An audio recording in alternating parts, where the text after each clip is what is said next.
wahlul 'uqdatam min lisani yafqahu qawli. Ya Fattahu ya Alim, ya Fattahu ya Mubin.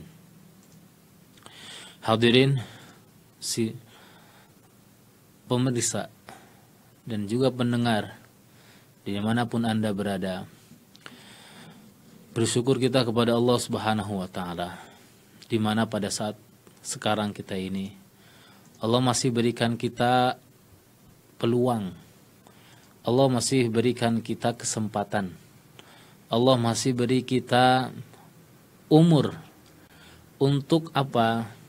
Untuk supaya bagaimana kita terus menggali akan rahmat Allah Subhanahu wa Ta'ala. Untuk terus kita mencari akan keridhaan Allah Subhanahu wa Ta'ala. Kesempatan hidup, kesempatan umur yang Allah Subhanahu wa Ta'ala berikan kepada kita ini, agar bagaimana kita boleh mendapatkan rahmatnya, agar bagaimana kita mampu untuk mendapatkan maghfirah daripada Allah Subhanahu wa Ta'ala, sehingga nanti ketika kita meninggal dunia berjumpa dengan Allah Subhanahu wa Ta'ala, Allah ridho kepada kita semuanya.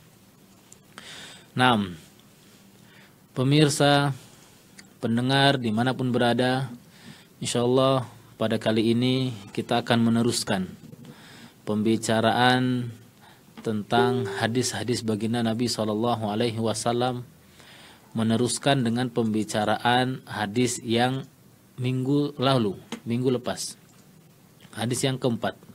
Kita ulang dulu sekejap tentang pembacaan hadisnya. Kita ulang dulu pembacaan hadisnya. Bismillahirrahmanirrahim. Wa bisanadil muttasil ilal imamin Nawawi rahimahullahu ta'ala wa adaman naf'a bihi wa bi barakati ulumihi wa bikum fid daraini amin. Qala an Abi Abdurrahman Abdullah bin Mas'ud radhiyallahu ta'ala anhu qala, daripada Sayyiduna Abi Abdurrahman Abdullah bin Mas'ud radhiyallahu ta'ala anhu, beliau mengatakan, haddatsana Rasulullah sallallahu alaihi wasallam, telah bercakap kepada kami, telah mengatakan kepada kami, telah berbicara kepada kami Rasulullah sallallahu alaihi wasallam, wa huwa shadiqul masduq, dan dialah baginda Nabi sallallahu alaihi wasallam yang jujur dan juga yang dibenarkan. Apa sabda Nabi sallallahu alaihi wasallam yang beliau dengar, yang beliau cakapkan kepada Sayyidina Ibn Mas'ud mendengar daripada Rasulullah SAW? Inna ahadakum yujma'u khalquhu fi batni ummihi arba'ina yawman nutfatan. Sesungguhnya salah seorang di antara kalian dikumpulkan penciptaannya pada rahim ibunya, pada rahim perut ibunya, selama 40 hari itu menjadi nutfah. Menjadi nutfah. Nutfah itu mani, air mani. Tsumma yakunu 'alaqatan mithla dzalik, kemudian 40 hari berikutnya akan berubah menjadi 'alaqah. 'Alaqah itu segumpal darah. Tsumma yakunu mudghatan mithla dzalik, kemudian 40 hari berikutnya itu akan menjadi mudghah, segumpal daging. Setelah 120 hari, 40 hari pertama nutfah, 40 hari kedua alaqah, 40 hari yang ketiga mudghah. Setelah 120 hari, tsumma yursal ilaihil malak, akan dikirimkan kepadanya ini malaikat yang mengirimkan Allah kirimkan kepadanya ini malaikat. Fayanfukhu fihi ruh, kemudian malaikat tadi akan meniupkan ruh kepada manusia tadi, yang calon manusia tadi. Wa yu'maru bi arba'i kalimat, dan malaikat diperintahkan dengan 4 ketentuan, untuk menuliskan 4 ketentuan baginya. Bi katbi rizqihi wa ajalihi wa amalihi wa syaqiyyun aw sa'idun. 4 ketentuan tersebut, yang pertama ditentukan rizkinya, yang kedua ajalnya, yang ketiga amalnya, yang keempat apakah dia celaka atau bahagia nanti. Kemudian sambungan hadisnya, fawallah, demi Allah, fawallahilladzi la ilaha ghairuh, demi Allah, zat yang tidak ada Tuhan selainnya. Inna ahadakum la ya'malu bi amali ahlil jannah. Sesungguhnya salah seorang di antara kalian ada yang dia berbuat amal dengan amalan ahli surga. Hatta ma yakunu bainahu wa bainaha illa dira. Sampai sehingga di antara dia dan di antara surga tidak ada jarak, hanya sekedar satu dhira saja. Itu hasta saja, satu dhira tangan nih, satu dhira tangan nih. Fayasbiqu alaihil kitab, tapi sudah menjadi ketentuan, sudah ditentukan baginya, terdahulu baginya ini kitab, ketentuan. Fayamalu bi amali ahli nar, dia beramal dengan amalan ahli neraka. Fayadkhuluha, kemudian dia masuk neraka. Waliyazubillah. Wa inna ahadakum, dan sesungguhnya salah seorang di antara kalian la ya'malu bi amali ahli nar, ada yang dia berbuat amalan ahli neraka. Hatta ma yakunu bainahu wa bainaha illa dira', sehingga tidak ada batas, tidak ada jarak antara dia dan di antara neraka kecuali hanya satu dhira' saja. Fa yasbiqu alaihil kitab, maka terdahululah baginya ini kitab, ketentuan. Sudah terdahulu lagi ketentuannya. Fa ya'malu bi ahli al-jannah, kemudian dia beramal dengan amalan ahli surga. Fa yadkhuluha, dia pun memasuki surga itu. Hadis ini diriwayatkan oleh Al-Imam Bukhari wa Muslim. Nah, pembicaraan minggu yang lepas, minggu yang lalu, sudah kita bicarakan tentang penciptaan manusia, baru penciptaan manusia saja. Nah, kita akan berbicara setelahnya itu adalah tentang ketentuan-ketentuan yang sudah Allah Subhanahu wa taala tentukan dari alam rahim. Yang pertama, dengan rizkinya sudah Allah tentukan, yang kita tidak boleh lagi, yang kita tidak bisa lagi untuk kejar-kejar rizki, untuk mengejar-ngejar rizki, untuk menambah-nambahkan rizki. Kita akan mendapatkan rizki hanya yang telah ditentukan oleh Allah Subhanahu wa ta'ala saja. Ajal, kematian, kita pun tidak mengetahui kapan akan datangnya kematian kita, di mana kita akan mati, bi ayyi ardin tamut, di mana kita akan mati dan kapan akan kita mati, dan dengan cara bagaimana kita mati kita tidak tahu. Tidak pasti. Kita tidak tahu. Itu semuanya sudah ditentukan oleh Allah Subhanahu wa taala. Wa amalihi, dan amalnya. Amal seseorang pun sudah Allah Subhanahu wa taala tentukan. Ini pembicaraan kita sampai sini kemarin, minggu yang lalu. Wa syaqiyun aw sa'id. Nah, pembicaraan baru kita tentang syaqiyun wa sa'id. Bahwasanya kita juga sudah ditentukan apakah kita ini orang yang celaka atau kita ini adalah termasuk orang yang bahagia.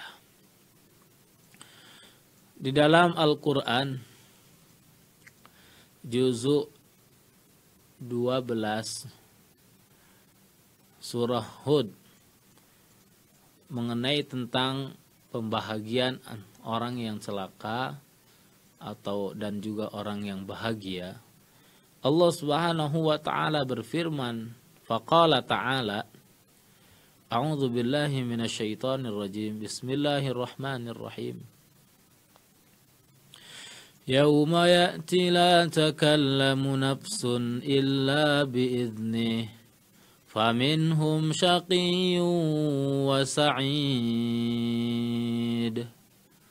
Allah katakan, Allah firmankan, pada suatu yauma ya'ti, akan datang suatu hari nanti, la takallamu nafsun, di mana setiap jiwa tidak akan mampu untuk berbicara kecuali dengan izin Allah Subhanahu wa taala. Dan di antara mereka, faminhum, di antara manusia setiap jiwa itu ada yang syaqi dan juga ada yang sa'id, ada yang celaka dan juga ada yang bahagia. Allah Subhanahu wa taala teruskan ayatnya. Fa ammal ladzina syaqu fa fin nari lahum fiha zafirun wa syahiq. Ya Allah. Orang yang celaka nih, pemirsa, hadirin, pendengar. Orang yang celaka, fa ammal ladzina syaqu, adapun orang-orang yang celaka, yang mereka ini celaka, fa finnar, mereka nanti ada di dalam nerakanya Allah Subhanahu wa taala, lahum fiha zafiru wa syahiq, yang mereka akan berteriak-teriak, memiliki suara yang keras dan juga ada yang suara yang lemah. Zafiru wa syahiq akan ada di dalam neraka orang yang celaka. Sampai bila dia ada dalam neraka, Allah katakan khalidina fiha ma damatis samawati wal ardu illa ma syaa rabbuk. Bukan sekejap ada di nerakanya, selama-lamanya. Itu orang yang celaka, dia khalidina fiha, dia akan kekal ada di dalam neraka. Inna rabbaka fa'alul lima yurid. Kemudian ayat setelahnya yang ini kita harapkan kita termasuk orang-orang yang bahagia. Wa ammal ladzina su'idu fa fil jannati khalidina fiha ma damatis samawati wal ardu illa ma syaa rabbuk ata'an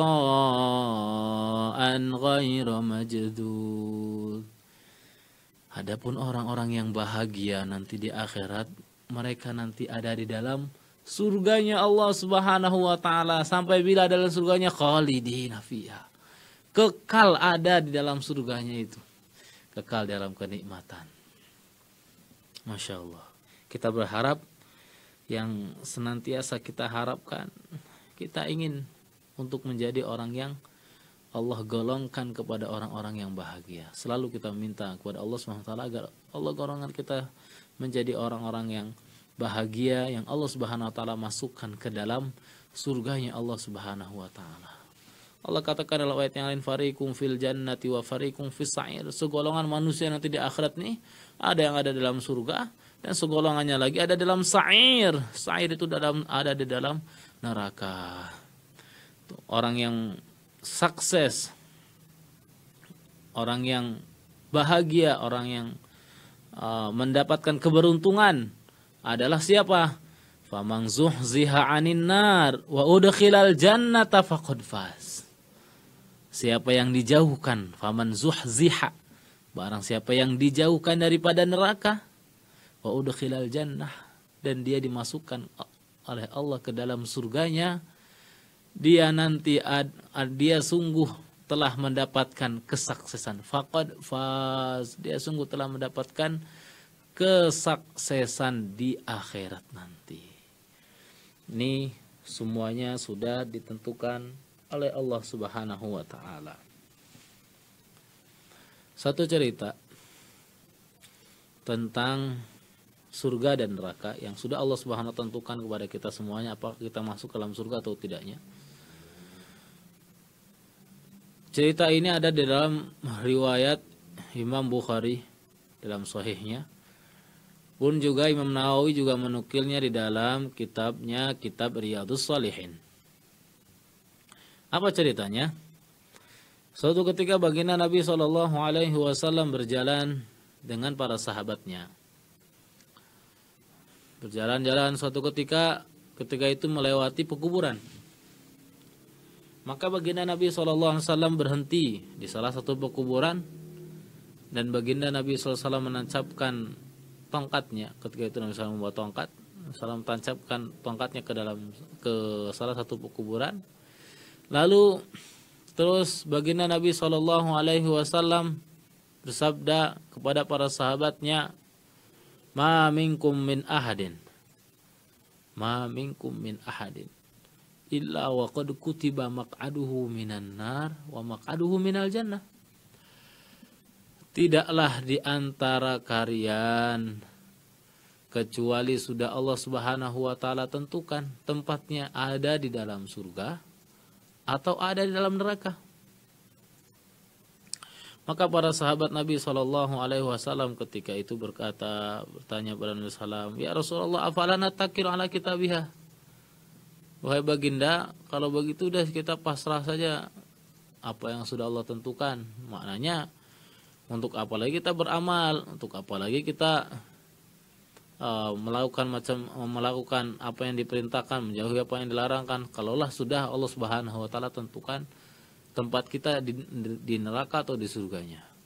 Lalu baginda Nabi Shallallahu Alaihi Wasallam sabdakan, kullun muyassarun lima khuliqalah, bahwasanya setiap manusia ini dia akan dimudahkan kepada perkara yang dia diciptakan karenanya. Kalau Allah Subhanahu wa taala ciptakan ini manusia dan Allah Subhanahu wa taala tetapkan tempatnya ini di surga, Allah akan mudahkan langkah-langkah kehidupannya menuju surganya Allah Subhanahu wa taala. Namun sebaliknya, apabila seseorang ini sudah Allah Subhanahu wa taala tentukan tempatnya ini di dalam neraka, Allah akan mudahkan langkah kehidupannya ini menuju nerakanya Allah Subhanahu wa taala. Sehingga dia susah untuk beribadah, susah untuk mengerjakan amal-amal soleh, susah untuk menjauhi perkara-perkara yang dimurkai Allah Subhanahu wa taala, karena dia telah ditentukan oleh Allah Subhanahu wa taala tempatnya itu di dalam neraka. Allah mudahkan langkah-langkah kehidupannya menuju nerakanya Allah Subhanahu wa taala. Nah, sebentar lagi azan ya. 10 menit lagi. 10 menit lagi azan. Kemudian setelah itu diteruskan tentang hadisnya tentang hatta yakuna baina, tentang sabda Nabi sallallahu alaihi wasallam, fa wallahilladzi la ilaha ghairuh. Rasulullah sallallahu alaihi wasallam di sini menggunakan kata sumpah. Untuk apa ini? Untuk supaya benar-benar yakin nih umat, supaya benar-benar ini ambil berat ini umat. Nabi SAW menggunakan bahasa, kalau dalam ilmu nahwu itu namanya taukid. Ini qasam ini, sumpah ini termasuk untuk penekanan, untuk penguatan, termasuk untuk taukid. Fa wallahi alladzi la ilaha ghairuh, demi Allah zat yang tidak ada Tuhan selainnya, bahwasanya salah seorang di antara kalian ini ada yang dia beramal dengan amalan ahli surga secara zahirnya. Ini maknanya secara zahirnya. Secara zahirnya dia ini beramal dengan amalan ahli surga. Amalan ahli surga. Ataupun kalau tidak, kalau secara hakikatnya memang dia beramal dengan amalan surga, dia taat, dia sholat, dia puasa, dia zakat, dia haji, semua amalan ahli surga dia kerjakan, dia berbuat baik. Nah, sampai dikatakan bahwasanya antara dia dan di antara surga itu hanya satu dhira' saja. Tapi karena sudah menjadi ketentuan Allah bahwasanya dia ini sudah menjadi ahli neraka, akhirnya dia pun berbuat dengan amal-amal ahli neraka. Mungkin waliyazubillah ketika dia menghadapi sakaratul maut, menghadapi kematian, seorang muslim dia mengatakan kekufuran bi kalimatil kufar, waliyazubillah itu boleh, bisa jadi boleh jadi itu macam itu, bisa jadi kepada siapa saja yang Allah Subhanahu wa taala memang telah tentukan, sehingga dia berbuat amal-amalan ahli neraka dan dia pun memasuki nerakanya Allah Subhanahu wa taala. Dan sesungguhnya ada di antara kalian yang dia beramal dengan amalan ahli neraka. Semua amalan-amalan ahli neraka dia lakukan. Waliyazubillah, larangan-larangan Allah, semua larangan-larangan Allah dia lakukan. Zinahnya, merompaknya, minum khamrnya, semua dosa-dosa besar, membunuh orang bahkan dilakukan semuanya semasa hidupnya itu. Amalan-amalan ahli neraka dia lakukan semuanya, sehingga dikatakan tidak ada pemisah, tidak ada jarak antara dia dan neraka kecuali 1 dhira' saja. Maksudnya ini bukan 1 dhira', ini hanya saking dekatnya begitu, jadi diibaratkan dengan 1 dhira'. Tapi sudah menjadi ketentuan dia bahwasanya dia ini nanti ada dalam surganya Allah Subhanahu wa taala. Sehingga dia berbuat amalan-amalan ahli surga. Mungkin kalau dia yang tadinya ini berbuat dengan amal-amal maksiatnya, dosa-dosanya, dosa-dosa besarnya, dia bertobat kepada Allah Subhanahu wa taala, Allah terima taubatnya, mati dalam keadaan taubat, akhirnya dia pun masuk surganya Allah Subhanahu wa taala. Ataupun dia tadinya kafir. Yang tadinya kafir sudah menjadi ketentuan Allah bahwasanya dia ada dalam surga.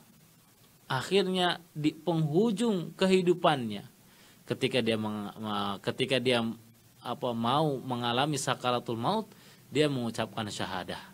Dia mengucapkan dengan syahadah. Allah pun ridho, dia pun Allah masukkan ke dalam surganya Allah Subhanahu wa taala. Ini hadis-hadis seperti ini, hadis-hadis macam ini sebenarnya bukan untuk menakut-nakutin kita.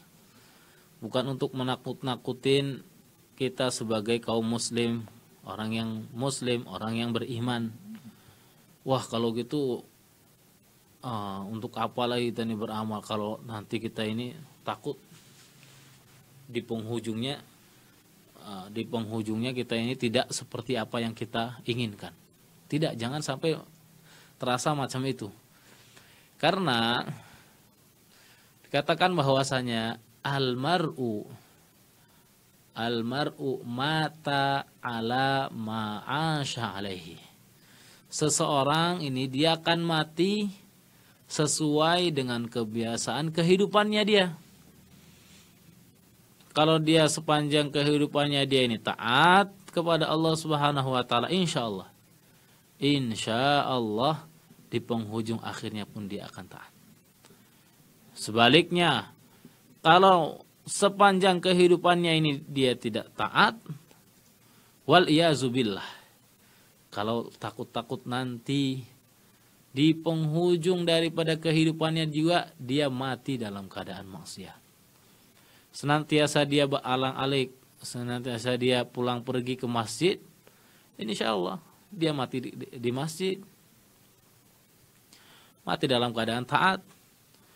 Alang-aliknya pulang perginya ke bioskop, ke diskotik, ke kelab-kelab malam. Ditakutkan kalau Allah Subhanahu wa taala cabut nyawanya ketika dia dalam keadaan maksiat, ketika dia dalam keadaan ingkar kepada Allah Subhanahu wa taala. Nah, sebenarnya di sini ada yang saya akan bicarakan tentang amal-amal seseorang masuk surga dengan amalnya. Ayat-ayat Al-Quran banyak yang menegaskan bahwasanya udkhulul jannata bima kuntum ta'malun. Masuklah kalian surga dengan apa yang kalian kerjakan, sesuai dengan apa yang kalian kerjakan, sesuai dengan amal kalian, mengikut kepada amal-amal kalian. Dalam ayat yang lain, wanudu antilkumul jannatu urithumuha bima kuntum ta'malun. Jadi masuk surga itu dengan amal. Tapi ada hadis-hadis Nabi SAW yang menyatakan bahwasanya kita ini tidak masuk surga dengan amal kita, bukan dengan amal kita. Sebagaimana hadis yang diriwayatkan di dalam Sahihul Bukhari, riwayat daripada Sayyiduna Abu Hurairah radhiyallahu taala anhu. Rasulullah SAW sabdakan, la yunaji ahadan minkum amaluh, bahwasanya seseorang ini, atau dalam riwayatnya la yadkhulul jannata ahadukum bi amali, salah seorang di antara kalian tidak masuk surga dengan amalnya. Sampai seorang sahabat mengatakan kepada Rasulullah SAW dalam hadis tersebut, wala anta ya Rasulullah, apa engkau juga tidak masuk surga dengan amal engkau? Nabi SAW katakan, wala ana, saya pun tidak masuk surga dengan amal saya. Illa yataghammadani Allahu bi rahmatin minhu wa fadl, kecuali kalau Allah Subhanahu wa taala cucurkan rahmat Allah Subhanahu wa taala itu kepadaku. Jadi dengan rahmatnya Allah. Kalau sambungan hadisnya, walakin saddidu wa qaribu wa abshiru, kan tapi berbuat baik terus senantiasa mendekatkan diri kepada Allah dengan berbuat baik dan berilah kabar gembira.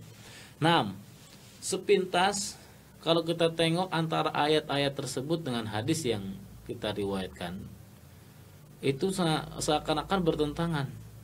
Ayat mengatakan bahwasanya kita masuk surga dengan amal kita. Udkhul jannata bima kuntum ta'malun, masuk surga dengan amal. Sedangkan hadis tadi mengatakan bahwasanya kalian masuk surga itu bukan dengan amal kalian. Ini seakan-akan secara zahirnya bagi orang yang tidak mengetahui, bagi orang yang tidak faham, ini dia akan mengatakan, wah kita harus ambil ayat saja, kita tinggalkan hadis, sehingga dia mendustakan hadis-hadis Nabi SAW. Padahal ini hadis ini dikeluarkan oleh Imam Bukhari. Kalau sampai lagi dia menolak Sahihul Bukhari, mau hadis mana lagi yang diambil? Nah, ini kita harus bijak. Kita harus menyikapinya harus bijak. Bagaimana menyikapi adanya hadis yang mengatakan bahwasanya masuk surga bukan dengan amal kita, ada ayat yang mengatakan masuk surga itu dengan amal kita. Al-Imam An-Nawawi rahimahullah ta'ala mengatakan penggabungan untuk menggabungkan bahwasanya antara ayat dan ayat di sini tidak ada bertentangan, untuk menggabungkannya adalah memang benar kita ini masuk surga dengan amal-amal kita. Tapi untuk mendapatkan, untuk kita boleh beramal dengan amalan-amalan ahli surga itu, kita perlu dengan rahmat Allah Subhanahu wa taala. Nah, jadi masuk surga itu dengan rahmat Allah, maksudnya dengan amal kita ketika kita mendapatkan rahmat daripada Allah Subhanahu wa taala untuk boleh beramal. Kita ini untuk beramal kita memerlukan daripada rahmat Allah Subhanahu wa taala dan juga penerimaan qabulul a'mal. Diterimanya amal-amal kita itu bukan atas kekuasaan kita. Kita boleh kita beramal, iya beramal, tapi untuk diterimanya amal-amal kita ini, kita beramal dan diterima amal kita oleh Allah Subhanahu wa taala, perlu daripada rahmat Allah. Itu perlu dengan kasih sayang Allah. Apakah diterima atau tidaknya. Nah, jadi ayat yang mengatakan bahwasanya kita ini masuk surga dengan amal kita, dan juga hadis yang mengatakan bahwasanya kita ini masuk surga bukan dengan amal kita, itu tidak sama sekali tidak bertentangan kalau kita tengok penjelasan-penjelasan para alim ulama. Kemudian setelahnya hadis ini juga menunjukkan supaya bagaimana kita tidak boleh mengklaim al-qat', kita mengklaim seseorang ini masuk surga atau masuk nerakanya. Kita tengok ada seseorang yang dia ini sangat baik sekali, amalnya pun bagus, senantiasa balik masjid, kemudian kita langsung pastikan, oh kamu orang ahli surga. Ini tidak boleh, karena itu semuanya belum ada kepastian. Kita yang hidup sekarang ini belum ada kepastian. Mungkin saja dia amalnya itu tidak waliyazubillah tidak diterima, ataupun dia riya, ataupun dia sum'ah. Tapi kita tetap husnudzan, kita tetap husnudzan kepada orang. Tapi kita tidak boleh memastikan bahwasanya dia adalah ahli surga, ataupun sebaliknya.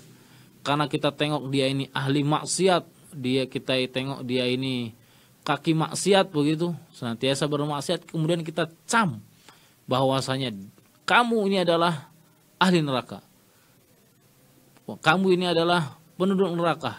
Nah, ini tidak boleh. Nah, Sebagaimana juga kita kalau kita tengok seseorang ini di penghujung kehidupannya, dia sangat teruk sekali, misalkan seseorang ini matinya ini karena penyakit yang sangat teruk, yang sangat teruk gitu penyakitnya sehingga membawa dia kematian. Kemudian kita katakan wah dia ini su'ul khotimah, enggak. Ataupun kita tengok seseorang dia mati karena ditabrak, dilanggar, tabrak oleh kereta sampai dia meninggal, mungkin sampai darahnya kemana-mana ataupun sampai hancur. Kemudian kita katakan wah dia ini su'ul khotimah. Oh, belum tentu itu. Belum tentu macam itu. Mungkin bisa jadi dia ini penyakit yang berketerusan sampai membawa dia kematian, sampai membawa dia sampai mati, itu adalah sebagai ampunan Allah Subhanahu wa taala untuknya. Sebelum Allah Subhanahu wa taala cabut nyawanya, Allah ampunkan dulu melalui sakitnya, melalui penyakitnya. Allah ambil dulu Allah siksa dulu di dunia ini supaya Allah Subhanahu wa taala tidak siksa dia nanti di akhirat. Ini jangan sampai kita langsung kita wah dia ini su'ul khotimah, dia adalah neraka. Tidak boleh macam itu. Sebagaimana tadi kita tidak boleh juga mengatakan bahwasanya seseorang ini dia ahli surga karena dengan amal-amal, karena kita tengok amal-amal dia. Tapi tetap kita dituntut untuk husnudzon kepada siapapun. Nah, di sini juga hadis ini juga menunjukkan tentang bagaimana penghujung al-khatimah, penghujung daripada kehidupan kita, yang kita senantiasa ingin mendapatkan husnul khatimah, yang kita senantiasa harus berdoa kepada Allah Subhanahu wa taala agar Allah Subhanahu wa taala matikan kita dalam husnul khatimah. Nas'aluka husnul khatimah, dan kita berlindung daripada wa na'udzubika min su'il khatimah. Para alim ulama ada yang menulis, ada yang menjelaskan bahwasanya husnul khatimah juga boleh ada tanda-tandanya. Ada tanda-tanda seseorang ini dia boleh kita katakan bahwasanya dia ini bagus husnul khatimahnya, bagus akhir kehidupannya. Yang pertama alamatnya nih, tanda-tandanya seseorang ini husnul khatimah. Dia boleh di akhir kehidupannya mampu untuk mengucapkan kalimat la ilaha illallah. Mampu untuk mengucapkan syahadah alla ilaha illallah. Sebagaimana hadis Nabi SAW bahwasanya man kana akhiru kalamihi la ilaha illallah dakhalal jannah, itu pasti. Hadis Nabi SAW, barang siapa yang di akhir hayatnya mampu mengucapkan kalimat la ilaha illallah, dijamin dia masuk surga. Ini sangat sulit. Tidak semudah yang kita bayangkan. Itu perlu kita melatih dari sekarang ini. Jangan berharap kita mampu untuk mengucapkan kalimat la ilaha illallah kalau semasa hidup kita jarang zikirkan kalimat tersebut, jarang kita sampaikan kalimat la ilaha illallah itu kepada manusia, jarang kita keluarkan hati kita ini dari kebesaran-kebesaran makhluk. Ini jangan berharap, karena itu semuanya adalah memang pertolongan Allah Subhanahu wa taala bagi orang-orang yang memang dia semasa hidupnya ini mengistiqomahkan, melazimkan untuk membaca kalimat tersebut, melazimkan untuk senantiasa menyampaikan kepada manusia tentang kalimat la ilaha illallah. Dia keluarkan keyakinan-keyakinan makhluk dari dalam hati dia. Dia senantiasa masukkan keyakinan dia kepada Allah Subhanahu wa taala. La ilaha kan nafi, menafikan tidak ada Tuhan. Bukan makhluk, illallah, hanya Allah Subhanahu wa taala. Dia senantiasa menafikan makhluk, hanya Allah Subhanahu wa taala. Itu yang dia nanti boleh di akhir penghujung kehidupannya mampu untuk mengucapkan kalimat la ilaha illallah. Kemudian juga tanda-tandanya yang dia ini mendapatkan husnul khatimah, itu adalah orang yang mati syahid. Di penghujungnya dia mati syahid. Ini tanda-tandanya saja. Yang walaupun tadi sudah kita katakan bahwasanya kita tidak boleh memastikannya, tapi memang itu tanda-tandanya saja. Sebagaimana ayat yang menegaskan tentang orang-orang yang mati syahid. La tahsabannal ladzina qutilu fi sabilillahi amwata. Kalian jangan mengira bahwasanya orang-orang yang mati di jalan Allah SWT itu dalam keadaan mati. Bal ahyaun inda rabbihim, bahkan mereka ini hidup di sisi Tuhan mereka, yurzaqun, mereka diberikan rezeki oleh Allah Subhanahu wa taala. Jelas orang-orang yang ini secara zahirnya, orang-orang yang mereka memperjuangkan agama Allah SWT, dia berperang untuk menegakkan li'la'i kalimatullah, li'la'i kalimatillah, litakuna kalimatullahi hiyal ulia, Allah Subhanahu wa taala akan masukkan ke dalam surganya. Tapi dengan catatan itu kita tidak boleh memastikannya, karena mungkin saja ada dalam riwayat yang lain orang yang syahid dia ditanya oleh Allah Subhanahu, diadili oleh Allah Subhanahu wa taala. Allah katakan, untuk apa kamu berperang di jalanku sampai engkau ini mati syahid? Orang yang syahid itu mengatakan, aku berperang hanya untukmu wahai Allah, bukan untuk yang lainnya. Allah dustakan, kadzabta, kamu ini dusta. Kamu berperang untuk liuqal annaka syuja', supaya kamu ini dikatakan sebagai pemberani, dan itu sudah kamu dapatkan. Nah ini memang orang yang syahid dia akan mendapatkan rezeki Allah, dengan catatan kalau itu amal kesyahidannya itu diterima Allah dan memang niatnya li'la'i kalimatillah. Kemudian juga orang-orang yang syahid syuhada bukan orang yang bukan di jalan Allah, bukan berperang. Itu yang dikatakan syahid dunia, syahid akhirah, tapi bukan syahid dunia.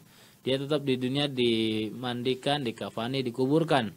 Tidak seperti dengan orang yang syahid fisabilillah, dia itu dikuburkan tanpa dimandikan. Dikuburkan tanpa dimandikan. Itu orang yang syahid dunia dan akhirat. Tapi kalau hanya syahid akhirat saja, itu tidak seperti yang Nabi SAW katakan, asyuhada'u khamsah, orang-orang yang mati syahid itu ada yang 5. Al-mat'un, orang yang terkena tikaman, itu syahid. Al-mabtun, orang yang kena sakit perut, ketika sakit perut sampai membawa dia mati, itu Rasul katakan dia ini adalah orang yang mati syahid, mendapatkan ganjaran syahid. Kemudian al-gharaq, orang yang mati karena tenggelam. Mati penghujung kehidupannya dia tenggelam, karena tenggelam matinya, itu juga dikatakan dia ini syahid. Yang itu adalah salah satu alamat dia mendapatkan husnul khatimah. Kemudian sahibul hadam. Sahibul hadam ini orang yang terkena reruntuhan bangunan kah, reruntuhan apa. Kemudian dia meninggal karena runtuhan tersebut, itu juga dikatakan dengan syahid. Kemudian asyahidu fi sabilillah, yang terakhir itu orang yang mati syahid dalam fi sabilillah, itu semuanya orang-orang yang syahid, yang itu salah satu alamat dia ini matinya adalah husnul khatimah. Kemudian juga ada riwayat yang lain tentang alamat orang ini mendapatkan husnul khatimah. Apa alamatnya? Dia seorang muslim, orang yang mukmin, dia meninggal pada malam Jumat. Malam Jumat atau hari Jumat. Orang muslim, orang mukmin yang dia meninggal di hari Jumat atau di malam Jumat, itu juga salah satu tanda dia ini matinya mati husnul khatimah. Sebagaimana hadis Nabi SAW, semuanya yang diriwayatkan dalam sebuah hadis Nabi SAW, Rasulullah SAW sabdakan, "Ma min muslim yamutu yaumal jum'ah au lailatal jum'ah illa waqahullahu ta'ala min fitnatil gabri. Tidak ada seorang muslim yang dia meninggal pada hari Jumat atau pada malam Jumat kecuali Allah Subhanahu wa taala waqahullah, Allah SWT pelihara dia daripada fitnah kubur. Allah pelihara dia daripada azab kubur. Maknanya apa? Ini kubur, para pendengar, yang namanya kubur itu adalah awalu manzil, persinggahan pertama bagi manusia. Yang apabila manusia ini dia selamat di kubur tersebut, dia akan selamat di kehidupan atau di alam-alam setelahnya. Setelah alam kubur nanti ada alam-alam lainnya. Kalau di kubur, di alam kubur, alam barzah, sudah Allah Subhanahu wa taala jaga dia, sudah Allah Subhanahu wa taala backup dia daripada fitnah kubur, daripada azab kubur, sudah mendapatkan perlindungan daripada Allah Subhanahu wa taala. Maknanya dia nanti setelahnya Allah akan selamatkan dia juga daripada fitnah-fitnah yang lainnya, azab-azab yang lainnya. Namun kalau seseorang ketika di kuburnya sudah mendapatkan azab, itu pertanda nanti di alam-alam berikutnya dia akan mendapatkan kesusahan, mendapatkan kesulitan yang lebih lagi dari yang ada di dalam kubur. Maka orang yang meninggal, orang yang mati ketika hari Jumat atau pada malam Jumat, itu salah satu tanda dia ini matinya husnul khotimah, karena dia Allah Subhanahu wa taala jaga dia daripada fitnatul kubur. Kemudian hadis ini juga menunjukkan alamat tentang alamat tadi mati, alamat seseorang ini mendapatkan husnul khotimah. Hadis ini juga menunjukkan bagaimana kita untuk meraih husnul khotimah juga. Kita harus ada usaha. Tidak boleh kita pasrah saja. Kita harus ada usaha bagaimana untuk mendapatkan husnul khotimah itu. Ikhtiar perlu juga supaya kita mendapatkan apa yang kita dambakan. Jangan sampai kita mengharapkan husnul khotimah tapi amal kita jauh daripada apa yang diinginkan kita nanti di akhir kehidupan kita.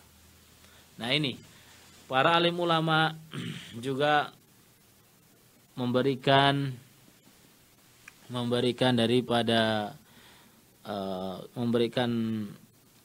taklimat kepada kita tentang asbab-asbab seseorang ini boleh mendapatkan husnul khotimah, mendapatkan kebagusan di ujung kehidupannya.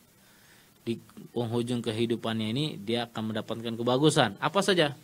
Yang pertama, a'zamuha, yang paling agung. Seseorang ini dia akan mendapatkan husnul khotimah, sebab yang paling besar. Sebab yang paling besar itu apa? Ayyal zamal insan ta'atallah. Hendaknya bagaimana manusia ini melazimkan dirinya untuk taat kepada Allah Subhanahu wa taala.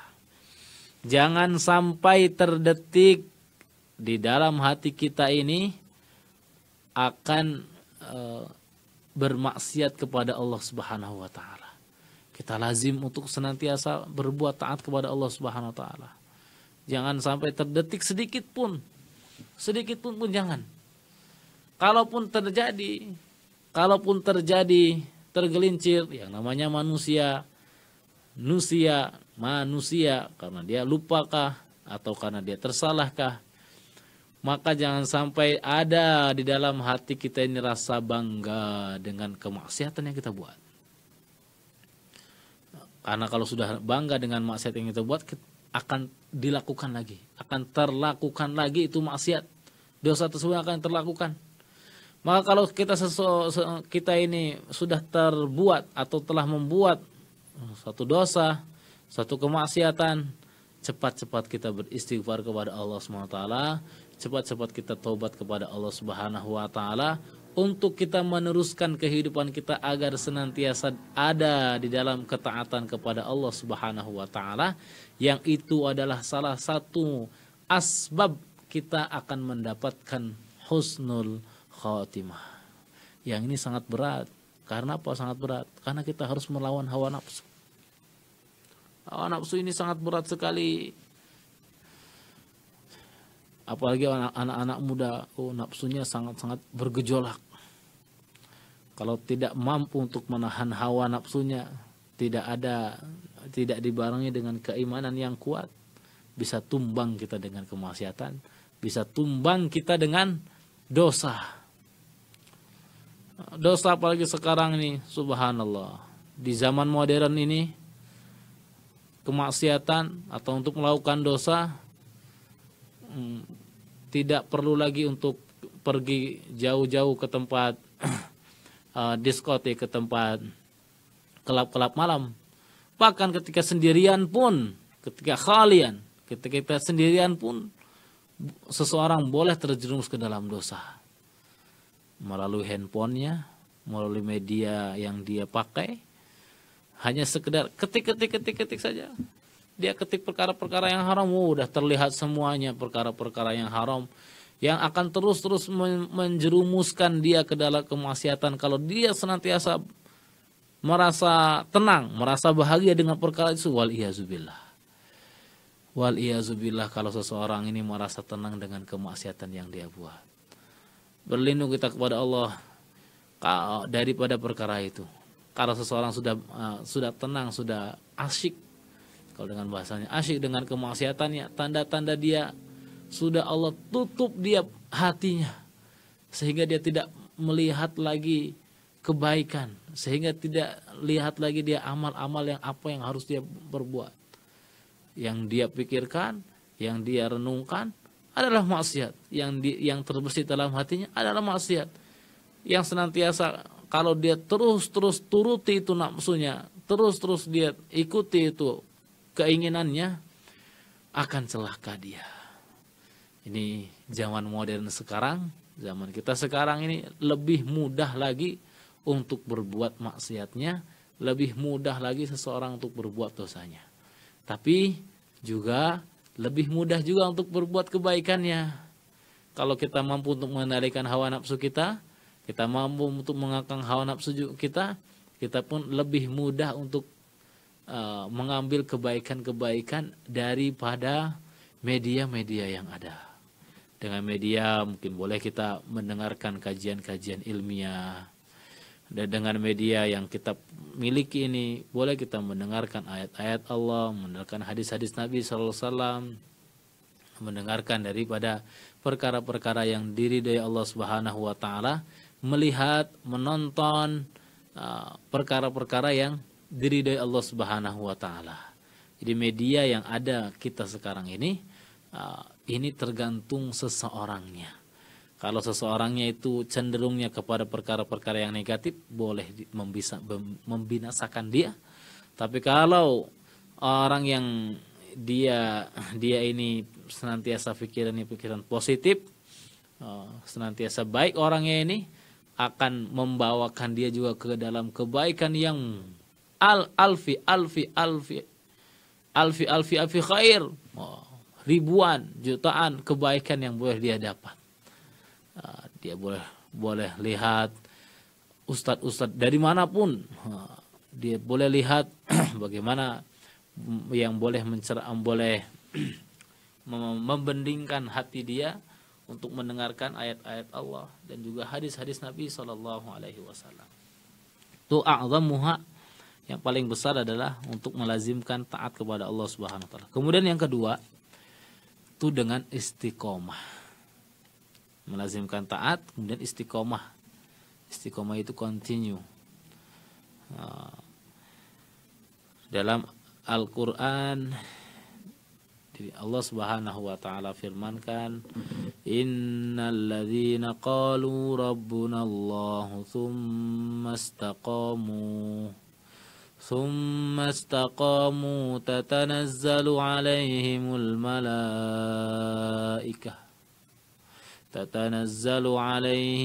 malaikatu alla khaufun alaihim walahum yahzanun wa abshiru bil jannati allati kuntum tu'adun.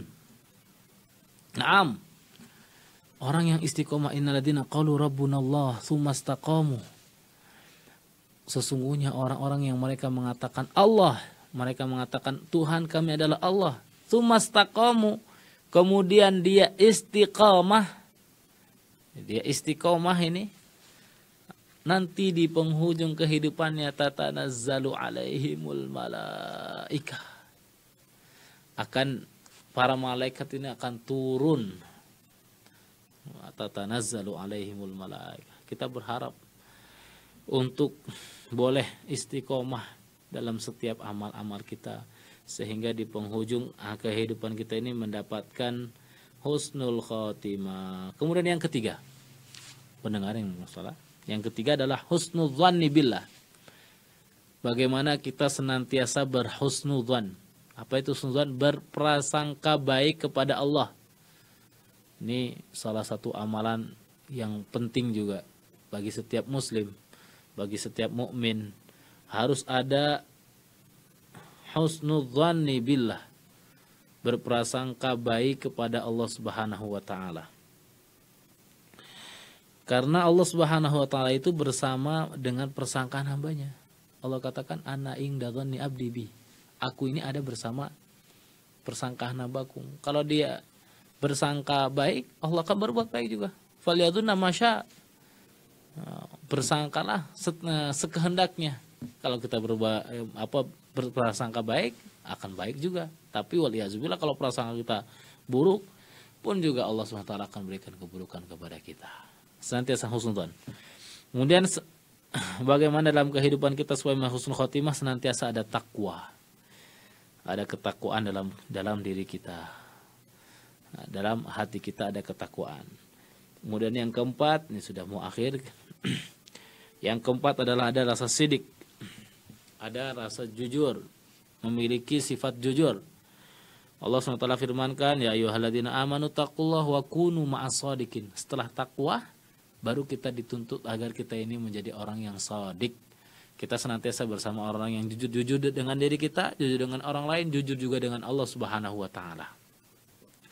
Kemudian yang kelima, supaya kita mendapatkan husnul khotimah ini, senantiasa kita taubat.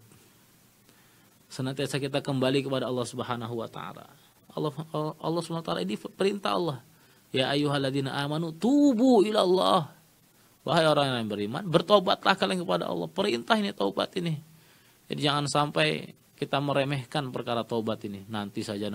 Wah, kalau sudah nanti saja, waliyazubillah kalau kita meninggal, sedangkan kita belum bertobat kepada Allah Subhanahu wa taala. Ada kisah-kisah yang sangat pendek sekali. Ketika seseorang dia mau tidur, memang dia dalam keadaan maksiat, dalam keadaan berbuat dosa. Ketika dia mau tidur, dia katakan, sa'atubu ghadan. Aku akan bertobat nanti esok. Sa'atubu ghadan, saya akan bertobat esok. Dia nggak mau bertobat sekarang. Dia nanti aja esok saya akan bertobat. Ternyata dia mati, ternyata kemudian dia tidur. Setelah tidur dia tidak bangun lagi. Belum sempat lagi dia bertobat, sudah Allah Subhanahu wa taala cabut dia. Jadi tiap hari harus kita laksanakan taubat. Wa tubu ilallah. Kemudian yang keenam, al-mudawamah ala tha'ah. Ini sama seperti yang di atas, yang sebelumnya. Senantiasa kita mudawamah, hari-hari ini kita isi waktu kita ini dengan ketaatan kepada Allah Subhanahu wa taala. Kemudian yang terakhir, supaya kita mendapatkan di penghujung kehidupan kita ini mendapatkan husnul khotimah, hari-hari bagaimana kita ingat kematian, zikrul maut, mengingat aktsiru min dzikri hadzimil ladzat, mengingat pemutus daripada kelezatan semuanya. Apa itu? Al-maut, kematian. Itu yang akan memutus semua kelezatan-kelezatan dunia. Kita harus senantiasa ingat itu. Kalau kita ingat senantiasa kematian itu, insya Allah dalam kehidupan kita bening. Mau berbuat maksiat, wah ingat, kamu akan mati. Ingat, sekejap lagi kamu akan dihisap. Ingat terus selama itu, Allah akan elakkan kita daripada perkara-perkara maksiat. Hada wallahu ta'ala a'lam wa ilmuhu atam wa la ilma illa ma'alam. InsyaAllah. Alhamdulillah. Sebentar lagi kita baru sahaja menghabiskan bahagian siri keempat kita, bahagian kedua. InsyaAllah minggu hadapan yang baru ya Ustaz? Ya, InsyaAllah ya, hadis yang kelima insyaAllah. Bagi kepada pengguna yang pendengar kita yang setia, InsyaAllah dalam page kami ada beberapa video-video yang bermanfaat, yang InsyaAllah bermanfaat untuk semua ceramah-ceramah InsyaAllah. Bagi pendengar kita di radio, yang pendengar setia kita, anda boleh download apps kami di Google Play.